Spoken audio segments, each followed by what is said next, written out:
नमस्कार, आप देख रहे हैं जनता टीवी और मैं हूं आपके साथ मनीषा सिंह। बुलेटिन की शुरुआत करेंगे इस वक्त की बड़ी खबर के साथ। बड़ी खबर अहम जानकारी आ रही है इस वक्त के सामने। बड़ी खबर का रुख कर लेते हैं। बड़ी खबर, बड़ा अपडेट। बीजेपी के विपक्ष में बड़ी सेंधमारी लगातार जारी है। वहीं कई बड़े विपक्षी नेता ज्वाइन करेंगे बीजेपी। तो बीजेपी सूत्रों के हवाले से यह बड़ी खबर सामने आ रही है, जहां सपा विधायक पूजा पाल ज्वाइन करेंगी बीजेपी। राज्यपाल की पत्नी विधायक है पूजा पाल, और एसपी विधायक इंद्रजीत सरोज को लेकर भी चर्चा चल रही है। तो सूत्रों के हवाले से ये बड़ी खबर आपको बता रहे हैं। इंद्रजीत सरोज बीजेपी के संपर्क में है, सूत्रों का ऐसा कहना है। वहीं जल्द विपक्ष के कई बड़े नेता बीजेपी खेमे में नजर आ सकते हैं। तो बीजेपी के विपक्ष में बड़ी सेंधमारी लगातार चल रही है और कई बड़े नेता बीजेपी को ज्वाइन करने के मूड में नजर आ रहे हैं। और इसी बड़ी खबर पर अधिक जानकारी के लिए अनूप का रुख कर लेते हैं। हमारे सहयोगी हमारे साथ जुड़े हुए हैं। तो अनूप, बीजेपी के विपक्ष में बड़ी सेंधमारी लगातार जारी है और कहा जा रहा है कि जल्द ही कई बड़े नेता, कई बड़े विपक्षी नेता बीजेपी ज्वाइन कर सकते हैं। और देखिए, बिल्कुल सही बात है कि जिस तरीके से लगातार भारतीय जनता पार्टी में विपक्ष के नेता विधायक लगातार शामिल हो रहे हैं, और ओम प्रकाश राजभर जिस समय शामिल हुए थे, गठबंधन किया था एनडीए से, उसके बाद देखा था कि दारा सिंह चौहान भी आ गए थे। उसके बाद एक बयान आया था ओम प्रकाश राजभर का कि तमाम समाजवादी पार्टी के जो विधायक हैं उनके संपर्क में है और जल्द ही भारतीय जनता पार्टी यानी एनडीए में शामिल होने वाले हैं। आपने देखा किस तरीके से, जिस तरह सूत्रों के हवाले से खबर मिली कि पूजा पाल, इंद्रजीत सरोज समाजवादी पार्टी के दोनों ही विधायक हैं, वरिष्ठ नेता हैं और भारतीय जनता पार्टी में जल्द ही शामिल हो सकते हैं।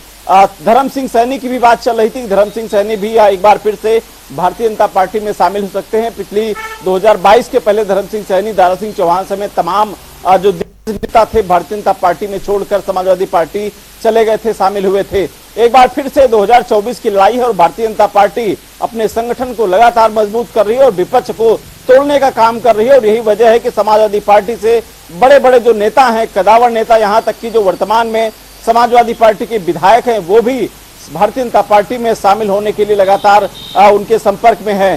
भारतीय जनता पार्टी एक बार कोशिश कर रही है कि 2024 के चुनाव में एक बार उत्तर प्रदेश में फिर से कमल खिलाए और जो लक्ष्य भारतीय जनता पार्टी का है इस बार 80 में से 80 सीटें जीतने का, उसको पा सके। और यही वजह है कि Bharatiya Janata party micro level पर काम कर रही, वहीं संगठन को मजबूत कर रही। तो दूसरी तरफ जो विपक्ष, एक समाजवादी पार्टी उत्तर प्रदेश में बड़ा विपक्ष है, उसको तोड़ने का भी काम कर रही है। और अभी आपने देखा लगातार, चाहे ओम प्रकाश राजभर की बात करें, दारा सिंह चौहान की बात करें, तमाम जो बड़े दिग्गज नेता समाजवादी पार्टी से टूट रहे हैं। अंशुल बंसल हरदोई के सांसद थे, वो भी टूट गए। उनके जो वर्तमान में विधायक सुषमा पटेल थी, वो भी समाजवादी पार्टी की थी, भारतीय जनता पार्टी में आ गई। शालिनी यादव प्रधानमंत्री के खिलाफ बनारस से चुनाव लड़ा था, वो भी भारतीय जनता पार्टी में शामिल होगी।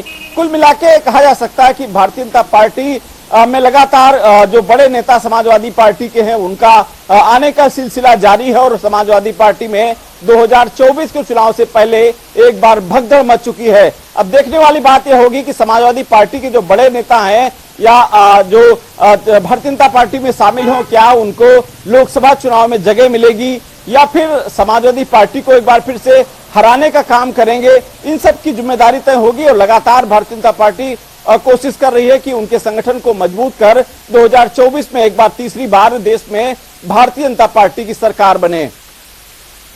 बिल्कुल अनूप, तो जिस तरह से आपने बताया कि एक अलग ही भगदड़ मची हुई है और जिस तरह से समाजवादी पार्टी के दिग्गज नेता बीजेपी को ज्वाइन कर रहे हैं, ऐसे में समाजवादी पार्टी के लिए ये कितना बड़ा झटका, कितनी बड़ी चुनौती, और इस चुनौती का सामना करने के लिए समाजवादी पार्टी कितना तैयार? और देखिए, वाकई इस समय अगर देखा जाए समाजवादी पार्टी को कड़ी मेहनत की जरूरत है, क्योंकि उनके जो बड़े नेता हैं वो अगर पार्टी से बाहर जा रहे हैं तो कहीं न कहीं आपस में यानी पार्टी में कहीं न कहीं दिक्कतें जरूर हैं। इसी वजह से जो उनके करीबी नेता हैं, उनके बड़े नेता, यही वजह है कि छोड़कर जा रहे हैं। क्या कारण है? क्या समाजवादी पार्टी में नेतृत्व में कुछ कमी है या उनको जिम्मेदारी नहीं मिल पा रही है? ये तमाम जो नेता छोड़ रहे हैं, वहां समाजवादी पार्टी का जिस तरीके से वहां पर एक मुलायम सिंह के रहते हुए जिस तरीके से माहौल था कि सबकी जिम्मेदारी तय होती थी, सबके एक अलग अलग रास्ते होते थे, सबकी एक पहचान होती थी। लेकिन अब कहीं न कहीं मामला वहां बदल चुका है। अखिलेश यादव सिर्फ इकलौते नेता हैं जिसको संगठन को उनकी नेतृत्व उन्हीं से चलाते हैं। बाकी के तमाम जो नेता हैं, मुझे लगता है कि वहां पर अपने आप को असहज महसूस करते हैं। यही वजह है कि भारतीय जनता पार्टी में शामिल होने के लिए लगातार संपर्क में है। दूसरी बात अगर देखा जाए कि तो 2024 की लड़ाई इस समय दो लोगों के बीच होगी। एक तो भारतीय जनता पार्टी एनडीए और दूसरा जो इंडिया गठबंधन बन रहा है उसके बीच होने वाली है। तो तमाम जो नेता हैं वो अपनी अपनी जमीन तलाशने के लिए बड़े दल पे शामिल हो रहे हैं और यही वजह है कि चुनाव में इस की बयार में कौन किस थाह में लगेगा, कौन किस हवा में बह जाएगा। फिलहाल लगातार इसका सिलसिला जारी है और आने वाले समय में तमाम जो नेता हैं देखने की बात होगी, चाहे समाजवादी पार्टी के हो या कांग्रेस को या बीएसपी को या भारतीय जनता पार्टी के हो। चुनाव से पहले ये भगदड़ मस्ती है और यही वजह है कि आपने देखा समाजवादी पार्टी के तमाम जो नेता हैं अब भारतीय जनता पार्टी में शामिल हो रहे हैं। ठीक है अनूप, तो इस तमाम जानकारी को हमारे साथ साझा करने के लिए और हमारे साथ जुड़ने के लिए आपका बहुत बहुत शुक्रिया। इस बीच एक बड़ी खबर का रुख कर लेते हैं। एक और बड़ी जानकारी आ रही है इस वक्त की सामने। इस वक्त का एक और बड़ा अपडेट आपको बताने जा रहे हैं।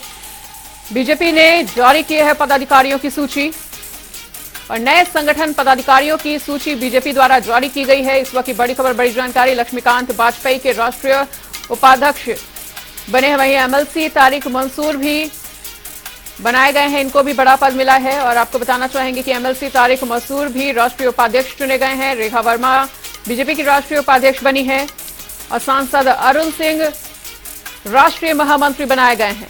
राधा मोहन अग्रवाल राष्ट्रीय महामंत्री बने हैं और शिव प्रकाश राष्ट्रीय सह संगठन महामंत्री बनाए गए हैं। वहीं सुरेंद्र सिंह नागर के राष्ट्रीय सचिव बनाए जाने की खबर मिल रही है और 38 सदस्यीय राष्ट्रीय कार्यकारिणी घोषित की जा चुकी है और बीजेपी ने पदाधिकारियों की ये सूची जारी कर दी है। तमाम नाम इसमें बड़े शामिल किए गए हैं। नए संगठन पदाधिकारियों की ये सूची जारी की गई है बीजेपी द्वारा और लक्ष्मीकांत वाजपेयी के राष्ट्रीय उपाध्यक्ष बने हुए हैं और एमएलसी तारिक मंसूर भी राष्ट्रीय उपाध्यक्ष बनाए गए हैं।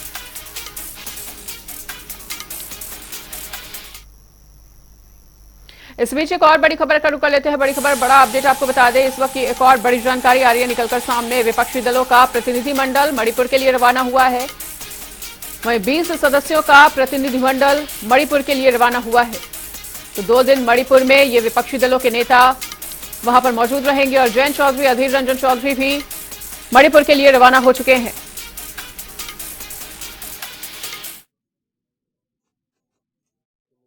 केंद्र सरकार की बनती है और वहाँ की राज्य सरकार पूरी तरह विफल हो चुकी है। जो उनकी नाकामियां हैं उसके बीच प्रधानमंत्री की जिम्मेदारी बनती है कि मणिपुर की पीड़ाओं को समझें, वहाँ के लोगों से संवाद करें।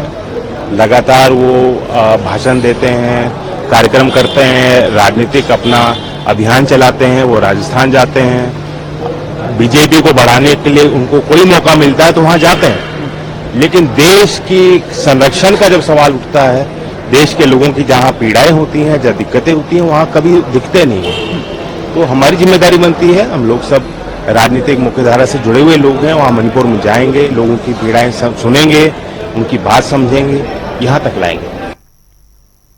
और इसी बड़ी खबर पर अधिक जानकारी के लिए हमारे सहयोगी तौकीर हमारे साथ जुड़े हुए हैं। तौकीर का रुख कर लेते हैं। तो तौकीर, जिस तरह से मणिपुर हिंसा को लेकर जो विपक्ष है वो लगातार बीजेपी पर हमलावर है, ऐसे में आज उनका एक प्रतिनिधिमंडल मणिपुर के लिए भी रवाना हुआ है। क्या कुछ ताजा जानकारी, क्या कुछ ताजा अपडेट आपके पास?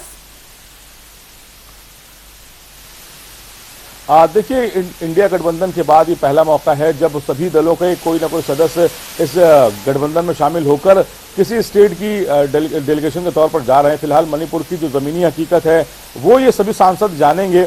उत्तर प्रदेश की बात की जाए तो यहाँ से जो मुख्य विपक्षी दल है समाजवादी पार्टी, उनकी तरफ से सांसद जावेद अली और मुख्य विपक्षी पार्टी जो उनका सहयोगी भी है आरएलडी के चीफ जयंत चौधरी भी इस डेलीगेशन में शामिल हैं। इसके अलावा सभी 20 सांसद आज मणिपुर जाने के बाद वहां की जमीनी हकीकत है वो नापेंगे और इसके बाद वहां की जो राज्यपाल है अनुसुईया उइके, उनसे मुलाकात करेंगे और शांति बहाली के लिए जो जरूरी कदम है उसे उठाने की मांग करेंगे। फिलहाल ये जो डेलीगेशन वहां पहुंचा है वो जमीनी हकीकत भी जांचेगा और वहां के जो हिंसा प्रभावित क्षेत्र है वहां का दौरा भी करेगा। फिलहाल उनका कहना है कि उन्हें रोका ना जाए क्योंकि वो शांति बहाली के लिए आए हैं। वो ऐसे लोगों का दर्द बांटने आए हैं जिनको उन्होंने अपने परिवार खो दिए हैं या फिर उन्होंने चाहे वो पुलिस की गोली का शिकार हुए हों या फिर आपसी हिंसा में उनके घर जला दिए गए हों, ऐसे लोगों का दर्द बांटने वो वहां पर जा रहे हैं। तो पुलिस उन्हें वहां पर रोके ना, उन्हें ऐसी जगहों पर जाने दे जहां पर इस तरह की हिंसा हुई है। फिलहाल वो लौटने के बाद इस तरह का मुद्दा अभी संसद में भी उठेगा और जो हकीकत है वहां की, जो मणिपुर की हकीकत है, जो रिपोर्ट तैयार होकर आएगी उसे अपने जो इंडिया जो गठबंधन तैयार हुआ है इसके जो प्रमुख नेता हैं उनको भी सौंपेंगे। इसके साथ ही संसद में भी ये मुद्दा बनेगा कि आखिर वहां की जमीनी हकीकत क्या है और सरकार क्या जरूरी कदम उठा रही है। फिलहाल ये जो डेलीगेशन है 2 दिन का, ये जो 2 दिन का डेलीगेशन वहां पर पहुंचेगा मणिपुर, आने वाले समय में ये जरूर बड़ा मुद्दा बनेगा, क्योंकि जब जमीनी हकीकत वहां से देखी जाएगी और जब ये विपक्षी दल अपनी तरफ से एक रिपोर्ट तैयार करेंगे तो जाहिर तौर पर संसद से लेकर सड़क तक एक बार फिर हंगामा नजर आएगा। ठीक है तौकीर, तो पल पल का अपडेट आपसे लेंगे, बने रहिए आप हमारे साथ। तो आज 20 सदस्यों का प्रतिनिधिमंडल मणिपुर के लिए रवाना होगा और वहां के लोगों का दुख दर्द बांटने का काम करेगा। इसी बीच एक और बड़ी खबर का रुख कर लेते हैं। बड़ी खबर, एक और अहम जानकारी आ रही है इस वक्त सामने।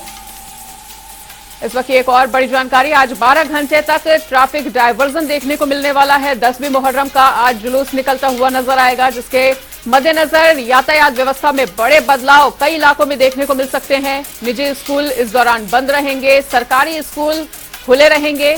वहीं पीएम मोदी के कार्यक्रम के चलते सरकारी स्कूल की छुट्टी रद्द कर दी गई है और सरकारी स्कूलों की छुट्टी जो है वो रद्द की गई है और आज 12 घंटे तक ट्रैफिक डायवर्जन होता हुआ नजर आने वाला है।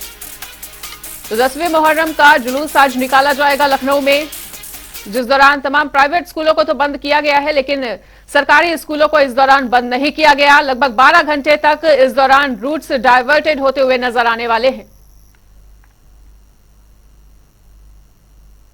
है जिसमें शब आसूर का जो है जुलूस निकाला जाएगा। इसके मद्देनजर हम लोगों ने पूरी तैयारी की है और इसमें पाटा नाला से लेकर बिल्लौजपुरा तक और हजरत अब्बास दरगाह तक जो है ये जुलूस निकाला, ये फ्लैग मार्च निकाला गया है। इस फ्लैग मार्च से हम लोगों ने जनता को ये आश्वस्त किया है कि पूरी पुलिस फोर्स हर चक्के पर मौजूद है और हर चीज़ को जो है बहुत ही बेहतर ढंग से किया जाएगा। जो आज का जुलूस है इसकी तैयारी हमारी पूरी हो चुकी है। अभी ड्रोन कैमरे से हमने पूरे रूट के जितने भी घर हैं सबकी छतों की हम लोगों ने सर्वे कराया है। देखिए, मुहर्रम के जुलूस की तैयारी के संबंध में पूर्व में भी बताया गया था, संपूर्ण फोर्स आदि का विवरण दिया गया था। लगभग 11 कंपनी और PSC और 2 कंपनी RF हमें बाहर से मिली और 6 कंपनी हमारी थी, उतनी फोर्स डिप्लॉय की गई है। जो टेक्नोलॉजी की बात है उसमें हम लोगों ने मुख्य रूप से अभी तक जो करते आते थे कि एक ड्रोन हम डिप्लॉय करते थे और ड्रोन का जो ऑपरेटर होता था वो उसी मौके पे होता था, जिसके हाथ में स्क्रीन होती थी और वही मौजूद अधिकारी उससे व्यू ले रहे होते हैं। परंतु जो अधिकारी मौके पे नहीं है, वरिष्ठ अधिकारी यदि देखना चाहते थे कि कितनी भीड़ है, क्या जुलूस का मूवमेंट हो रहा है, वो उन्हें नहीं ज्ञात हो पाता था या वो वहाँ से फोटो या वीडियो रिकॉर्ड करके मंगवाते थे। और तौकीर हमारे सहयोगी लगातार बने हुए हैं हमारे साथ, इस खबर पर भी उनसे बातचीत करेंगे, उनसे जानकारी लेंगे। तो तौकीर, जिस तरह से मुहर्रम के जुलूस के मद्देनजर 12 घंटे तक आज लखनऊ में ट्रैफिक डायवर्जन देखने को मिलने वाला है, तो यातायात व्यवस्था किस तरह से देखने को मिलेगी और जुलूस के मद्देनजर वहां पर और क्या कुछ खास व्यवस्थाएं?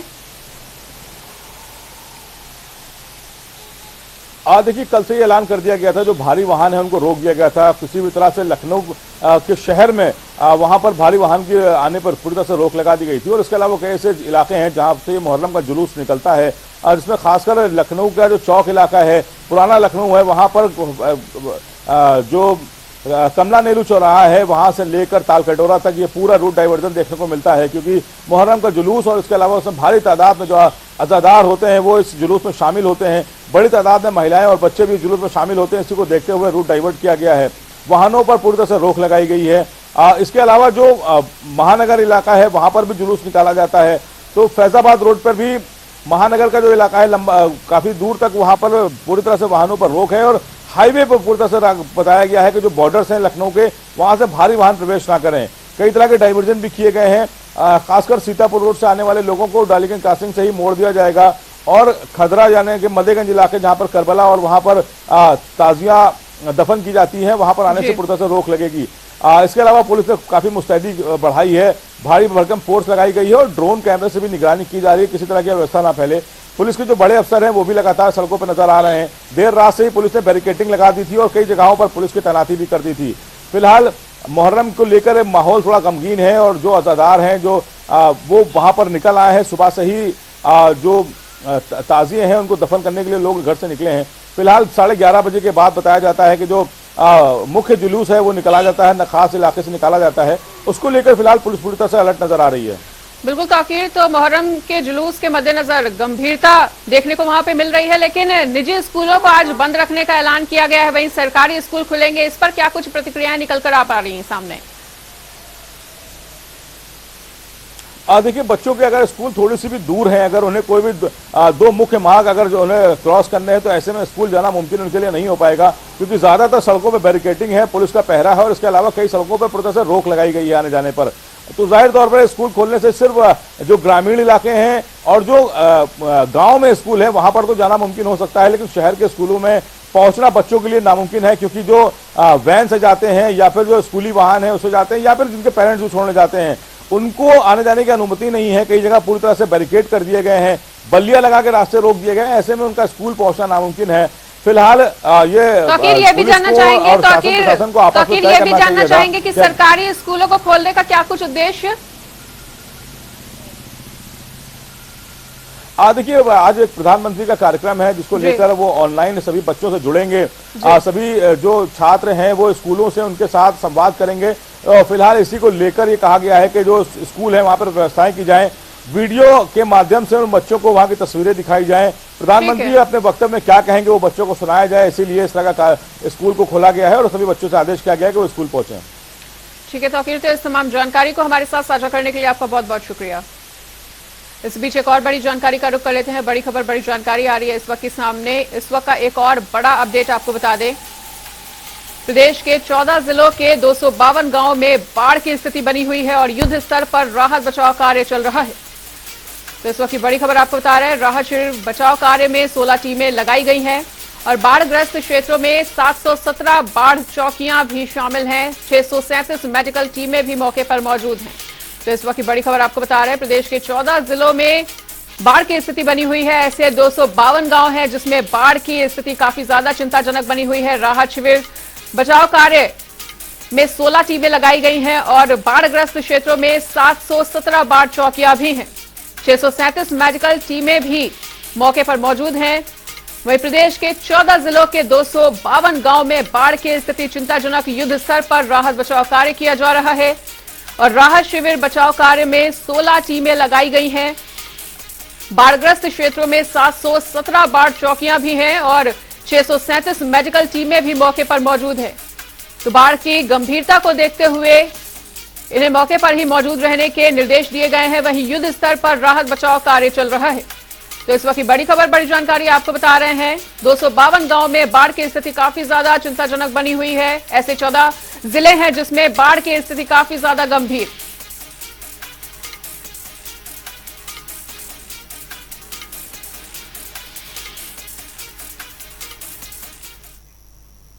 इस बीच एक और बड़ी खबर का रुख कर लेते हैं। बड़ी खबर, बड़ी जानकारी आ रही है इस वक्त के सामने। बड़ी खबर, बड़ा अपडेट आपको बता दें, आज से अगले 5 दिनों तक बारिश के आसार बने हुए हैं उत्तर प्रदेश में और मौसम विभाग ने पूर्वानुमान को जारी कर दिया है और 5 दिनों तक रुक रुक कर बारिश लगातार हो सकती है और प्रदेश में सामान्य बारिश का अनुमान लगाया गया है।